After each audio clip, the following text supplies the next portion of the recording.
war is supposed to be final. You fight, you fall, and the Earth takes what's left. That is the deal we all sign.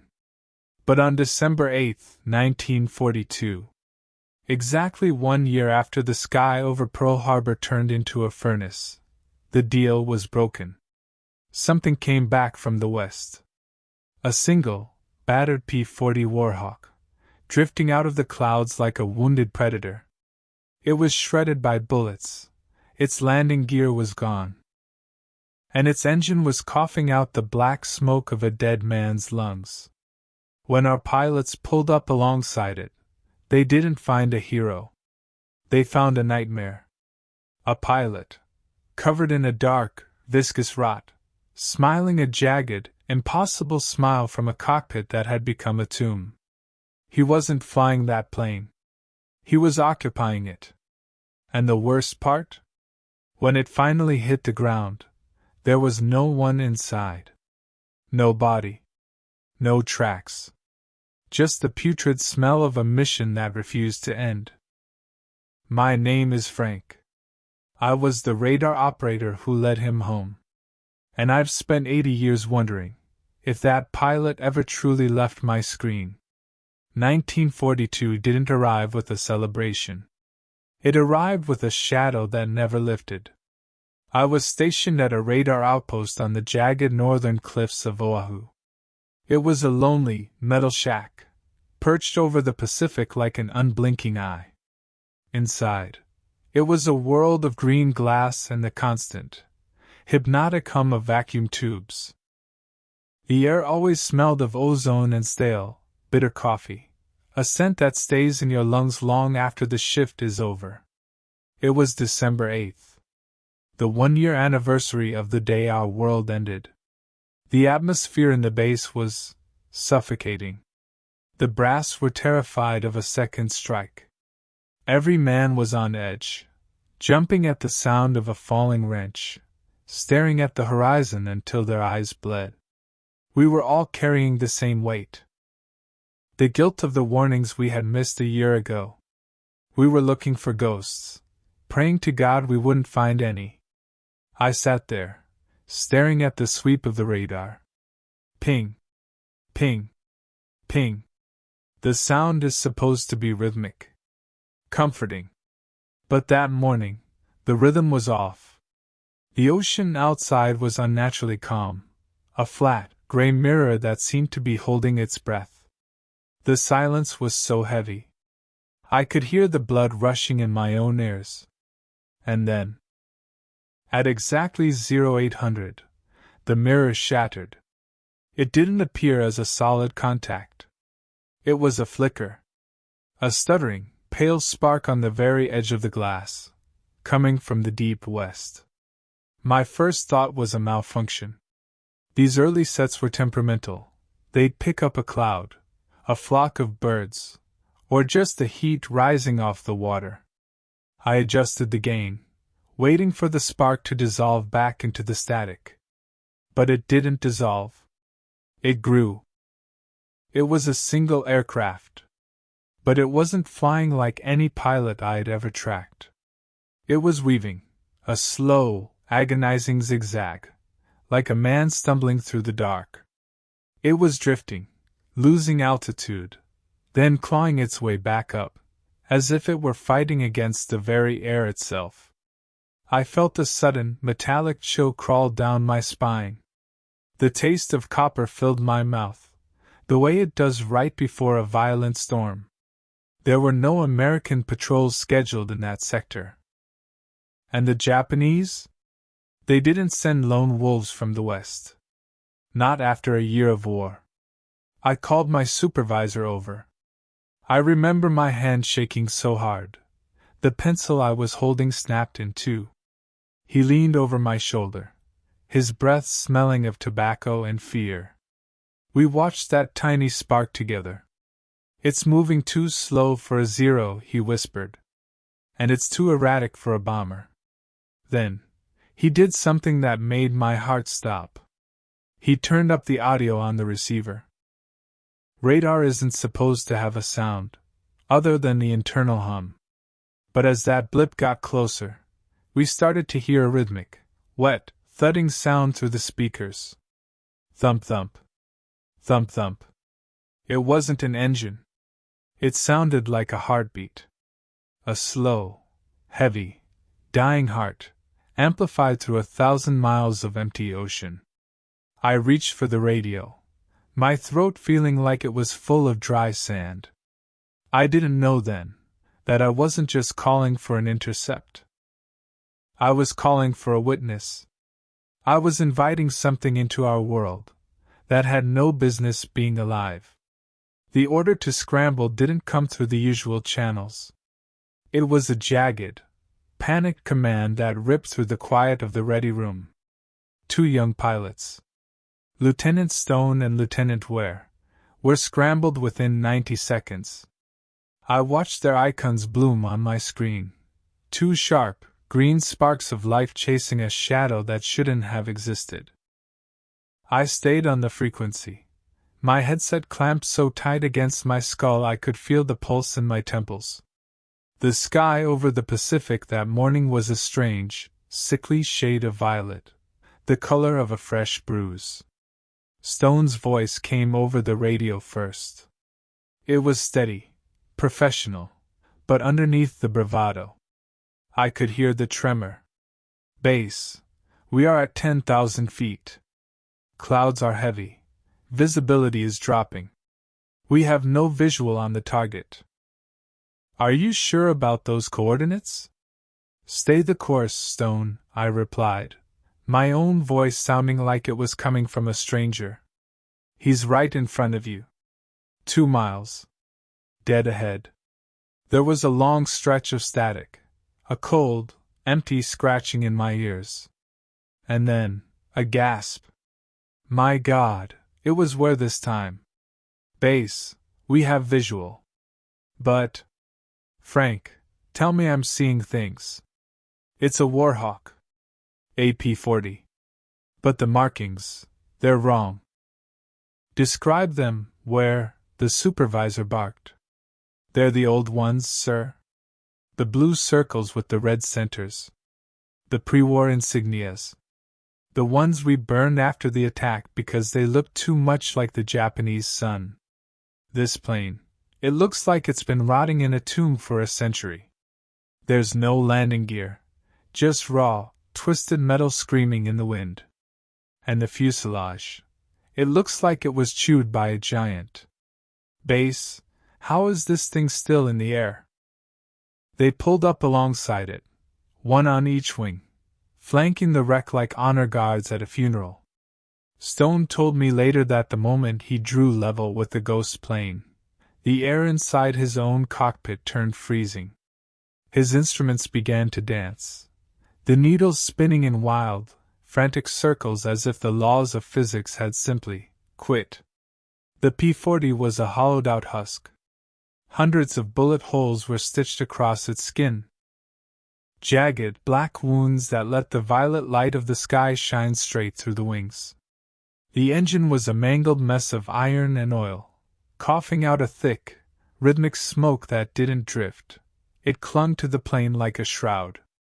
And then, they looked into the cockpit. The canopy was shattered. Sharp, jagged shards of glass were still vibrating in the frame, catching the light like shark's teeth. There was no oxygen mask. No goggles.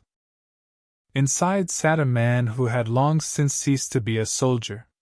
He was slumped forward, his hands fused to the control stick. His flight suit was tattered, bleached white by a sun that didn't belong to our world. But it was the fluid that stayed with Stone until the day he died. A dark, viscous, oily black substance was splashed across the interior, coating the glass, dripping from the pilot's chin. It wasn't blood. It looked like the very essence of rot, made liquid. Stone banked his plane closer, his wingtip inches from the ghost's. He pounded on his canopy, screaming for the pilot to look at him. The pilot's head began to turn. It didn't move like a human neck. It moved in short, mechanical jerks, clicking like a rusted gear. The face was a horror of stretched, gray parchment. The eyes were gone, replaced by deep, bottomless pits of shadow that seemed to swallow the light. But as he faced stone, the pilot's mouth began to stretch. It opened wider than any human jaw should. It was a jagged, mocking grin, exposing teeth that were stained black by that putrid filth.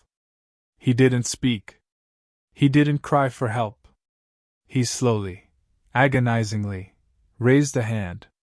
A hand where the skin had peeled back to reveal yellowed bone. And he gave a slow, rhythmic wave. It wasn't a greeting. It was a goodbye. In that moment, the engine of the ghost plane gave one final, wet, thudding sound. Like a heart stopping under a heavy boot.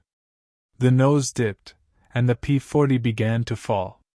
Not spiraling, but diving straight down, as if it couldn't wait to return to the earth that had been cheated of its prize for far too long. The P-40 didn't die with a roar. It didn't explode in a ball of fire, because there was nothing left inside it to burn. It simply crumpled. It hit the soft, muddy earth of a sugarcane field near the northern coast, folding into itself like a bird made of wet paper. I was in the first recovery jeep, my chest feeling like it was filled with jagged glass, my hands slick against the steering wheel. The crash site was wrong. In a normal crash, there is the sound of fire, the smell of gasoline, the screams of twisted metal. But here? There was only a mummified silence. No birds sang. The wind seemed to teeter around the wreckage. The only sound was the rhythmic, metallic ticking of the engine cooling in the humid air, like a clock counting down to a time that had already passed. The smell hit us before we reached the fuselage.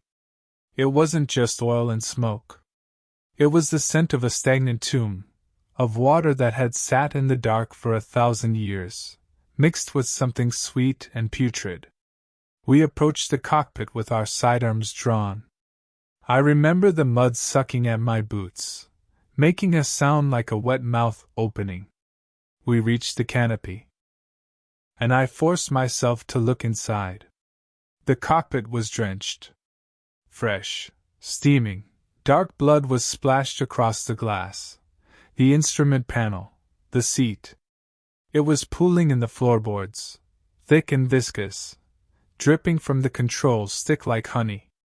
It was warm. I could see the faint wisps of vapor rising from it in the morning light. But the seat was empty. There was no pilot, no body, no parachute. We searched the surrounding field, every inch of the mud, every stalk of cane. There were no footprints, no trail of blood leading away from the wreck. Nothing had climbed out of that cockpit. It was as if the man we saw in the clouds, the man who had smiled at stone with those black pits for eyes, had simply evaporated the moment his mission was done. He hadn't landed. He had just ceased to be. They found it tucked into a small, leather pocket behind the pilot's seat. A standard, military-issue flight log. The leather was cracked and bleached, as if it had spent decades under a sun that never set. I saw it for only a few minutes before the intelligence officers arrived and snatched it away, but those minutes have haunted me for 80 years. The name on the inside cover was Lieutenant William Ballard. He had been stationed at Wheeler Field. He had been officially declared missing in action on the morning of December 7, 1941. But as I flipped through the pages, my mind began to unravel. The logbook was full. Every page was covered in a neat, then increasingly jagged, handwriting. There were entries for January, March, June, August of 1942. Ballard had been flying for a year. Alone. He didn't write about combat. He wrote about the stars. He wrote about how the ocean looked like a sheet of black glass that went on forever. He wrote about seeing cities made of white light floating in the middle of the Pacific. Places where the wind didn't blow and the sun didn't burn. The last entry, written in a hand that looked like it had been carved by a dying man, was dated December 8th. The very morning he returned. It said, and I will never forget these words, the fuel is an echo. The blood is ice. But I can see the shore now. The lights of the harbor are calling me. I'm finally coming home. There was no mention of how he survived. No mention of food, or water, or sleep. Just the mission. The endless, impossible flight back to a home that had already forgotten his face. The military didn't just bury the plane. They tried to bury us. Within hours, the sugarcane field was crawling with men in suits. They carted away every piece of the P-40. They dug up the bloody soil. They told us that if we spoke a word of what we saw, we'd spend the rest of our lives in a windowless room. They called it a hallucination caused by anniversary stress. They called it a weather anomaly. But you can't erase what the soul has witnessed. Lieutenant Stone, the man who looked Ballard in the eye, he never flew again. He was discharged a month later. I heard he spent the rest of his days in a small house in the desert, far from the ocean, far from anything that could reflect the sky. He used to sit on his porch and stare at the clouds, waiting for a signal that never came. He died in 1960. Screaming about a smile in the mist. Where? He was different. He didn't hide. He went looking. He took a private plane out over the Pacific in 1945, heading toward the coordinates where we first picked up the ghost on the radar. He never came back. No wreckage was ever found. I'm the only one left now. The last witness to the heartbeat in the static. I live in a quiet town now, miles from the coast. I don't like the sound of planes. I don't like the look of green glass. But sometimes, in that thin, gray hour before the sun rises, I hear it. That stuttering, coughing, rhythmic thud of a dying engine. Thump thump. Thump thump. We think we carry the things we love, the letters, the lockets, the memories. But the truth is, we carry the things that refuse to stay buried. We carry the ghosts of the missions we didn't finish, and the faces of the men we couldn't save.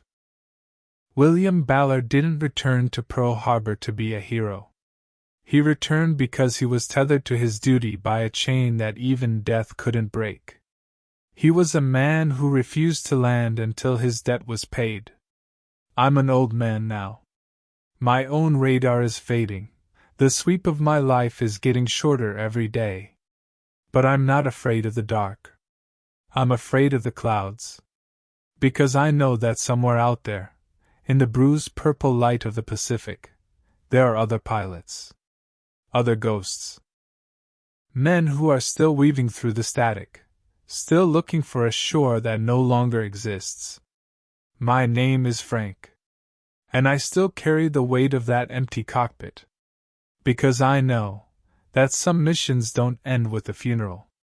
They end with a smile, in the middle of a cloud, waiting for the next man to look through the glass.